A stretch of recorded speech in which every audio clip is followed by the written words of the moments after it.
Swala ya elimu ya fedha na uwekezaji ni muhimu sana kwetu sisi wanachama, hasa sisi ambao ni waajiriwa wa serikali. Lakini kwenye elimu ya fedha kuna masuala ya uwekezaji.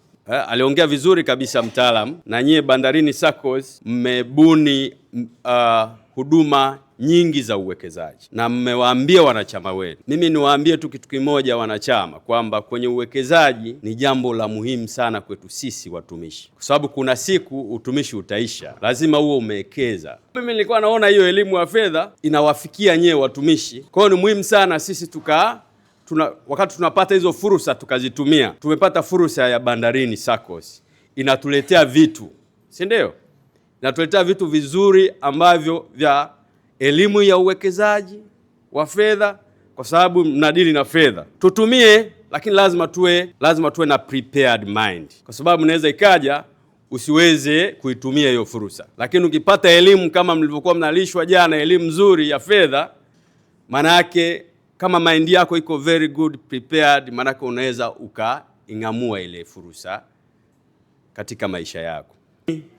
Toka jana na leo kuna vitu nimeviona Bandarini SACCOS. Kwa hiyo nilimwambia hapa mtendaji mkuu, baada ya hapo bwana, mimi nataka fomu.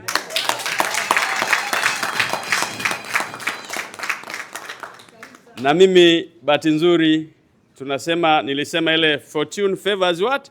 A prepared mind. Na mimi niko very prepared. Kwa hiyo sitaki nipite. Sawa jamani? Kwa hiyo mimi nilifurahi sana kuona ndugu zangu watumishi mnapata fursa ya kupewa elimu nzuri ya uwekezaji katika maisha yenu. Lakini mliambiwa jana kuna misingi 7 ya ushirika. Sisi tunasimamia ushirika, tunasimama kwenye misingi ya ushirika.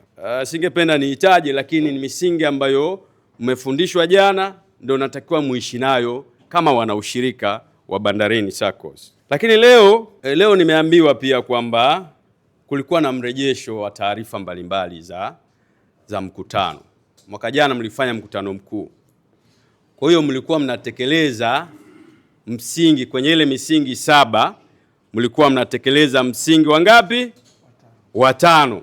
Mnapewa mrejesho. Kwa hiyo hivyo ndivyo ushirika ambao umekuwa structured, kwamba ni sehemu salama. Mnaambiana mambo, sawa, mnapeana mrejesho wa mambo ambao mmeambiana.